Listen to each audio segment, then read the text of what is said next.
Bonjour, je suis Malolo Matoala, auteur, scénariste et producteur cinéma basé au Congo-Brazza. Je suis congolais. Alors, je suis comme une sorte de débutant dans la matière. C'est vraiment il y a 2 ans que j'ai commencé à m'intéresser véritablement au cinéma congolais, que j'ai découvert grâce au festival justement qui se passe à Pointe-Noire. Mais j'étais déjà très passionné par le cinéma. Je ne savais pas du tout écrire, je pensais savoir écrire. Et j'ai été accompagné et aidé par des réalisateurs compétents ici sur place. Et c'est depuis que j'ai eu envie d'écrire. Et depuis, j'écris pour le cinéma.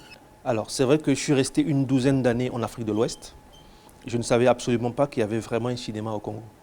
Et lorsque je suis rentré dans les années 2012, je parlais souvent des artistes des pays étrangers sur mes différentes pages Facebook, avant de me rendre compte que le Congo avait bel et bien un cinéma, avait des artistes compétents. Et là, j'ai commencé à m'intéresser à eux. J'ai commencé à m'intéresser au cinéma. J'allais aux premières, j'allais au festival. Et je me suis rendu compte qu'il y avait quelque chose à faire. Et il y a quelque chose qui se faisait aussi, mais dont on ne parlait pas assez.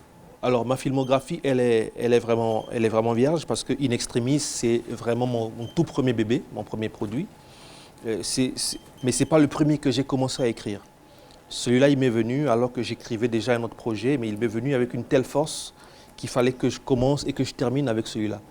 Donc ça, c'est mon premier.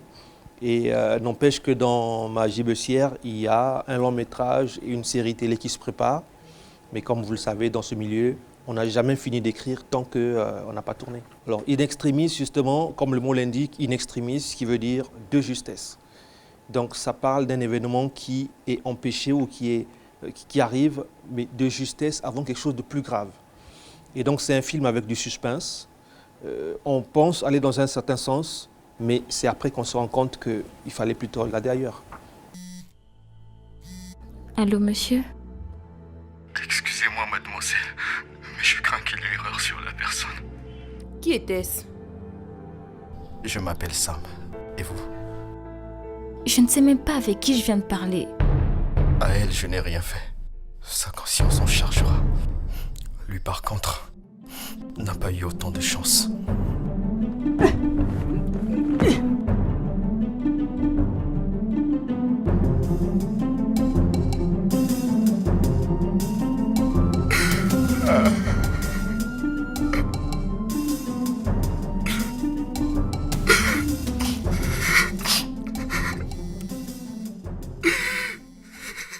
Oui, allô? C'est moi que vous avez appelé par erreur il y a de cela quelques minutes. Le public de Pointe-Noire a eu la chance de le découvrir le 7 mars 2020, mais c'était vraiment quasiment 1 à 2 semaines avant que les mesures de confinement total ne soient décrétées. Donc on est vraiment passé de justesse, comme dit le film, on est passé in extremis. Alors les amoureux du 7e art, déjà ceux de Pointe-Noire avaient eu l'occasion de regarder in extremis, c'était avant le confinement. Ceux de Brazza n'ont pas forcément eu cette chance.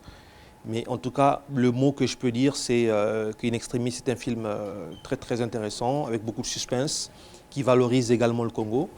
Et j'encourage toutes les personnes qui le peuvent à le suivre. Et dès qu'on aura un programme de diffusion sur Brazzaville, nous communiquerons là-dessus afin que les gens soient sensibilisés. Mais il y a un gros impact parce que tous les artistes sont pénalisés, que ce soit les musiciens, les slammers, ceux qui font du one-man show, qui font du théâtre ou du cinéma. Parce qu'il y a des contraintes qui sont telles que les gens ne peuvent pas forcément agir comme il faut, travailler comme il faut. Il y a trop de mesures et sans oublier que comme cette industrie ne fonctionne pas, ça fait qu'il y aura de plus en plus de problèmes d'argent. Les artistes qui dépendent de ça pour travailler, ils vont être affaiblis financièrement. Donc c'est très très difficile et on espère que le déconfinement qui a été amorcé maintenant va aller jusqu'au bout afin de permettre à tous les artistes de recommencer à vivre de leur passion. Alors mes projets, déjà, c'est de continuer à pousser ce bébé qui vient d'arriver, d'essayer de l'envoyer sur un maximum de festivals possibles. Mais je prévois quand même la préparation, la sortie en DVD de ce film avec tous les bonus qu'il faut entre la fin de l'année et le début de l'année prochaine, avant de passer véritablement au tournage des autres projets que j'ai écrits.